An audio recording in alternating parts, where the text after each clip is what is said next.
হাতে নেই আর বেশি সময়। এবার আনুষ্ঠানিকভাবে বাংলার প্রশাসনিক ক্ষমতা যাবে বিজেপির হাতে। শনিবার ঐতিহাসিক ব্রিগেডের বঙ্গে নতুন সরকারের মন্ত্রিসভার শপথ গ্রহণ। উপস্থিত থাকবেন নরেন্দ্র মোদী, অমিত শাহ সহ বিজেপির এক ঝাঁক হেভিওয়েট কেন্দ্রীয় নেতামন্ত্রীরা।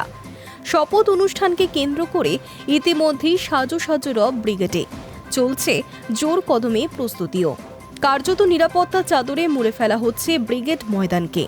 নতুন মুখ্যমন্ত্রীর শপথকে কেন্দ্র করে ব্রিগেডে কড়া নিরাপত্তার ব্যবস্থা করছে পুলিশ। এই নিয়ে বুধবার লালবাজারের কর্তারা বৈঠকও করেছেন।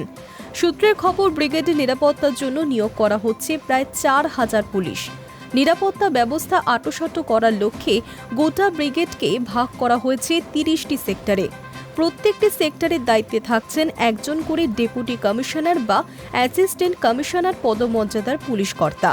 তাদের সঙ্গে থাকবেন একাধিক ইন্সপেক্টর, সাব ইন্সপেক্টর, এএসআই এবং কয়েকজন করে কনস্টেবল। এছাড়াও প্রয়োজনে কেন্দ্রীয় বাহিনীর জওয়ানদেরও মোতায়েন করা হতে পারে ব্রিগেডে। পুরো ব্রিগেডের নিরাপত্তার দায়িত্বে থাকছেন অতিরিক্ত পুলিশ কমিশনার, যুগ্ম পুলিশ কমিশনার পদমর্যাদার পুলিশ কর্তারা। সূত্রের খবর, শপথ গ্রহণ অনুষ্ঠানের মূল মঞ্চে থাকবেন প্রধানমন্ত্রী, থাকছেন স্বরাষ্ট্রমন্ত্রী অমিত শাহ। এছাড়া শপথ অনুষ্ঠানে উপস্থিত থাকতে পারেন ওড়িশা, উত্তরপ্রদেশ, রাজস্থান, বিহার, অসম সহ বেশ কয়েকটি বিজেপি শাসিত রাজ্যের মুখ্যমন্ত্রীরাও। ফলে নিরাপত্তায় পুরো বাহিনীর বিশেষ নজর থাকবে মূল মঞ্চের দিকে। ব্রিগেডে বসানো হবে পর্যাপ্ত সংখ্যক ডোর ফ্রেম মেটাল ডিটেক্টর এবং পুলিশ কর্মীদের হাতে থাকবে হ্যান্ড মেটাল ডিটেক্টর। কেউ যাতে ব্রিগেডে বেআইনি অস্ত্র নিয়ে ঢুকতে না পারে তার বিশেষ চেকিং ব্যবস্থা করা হয়েছে।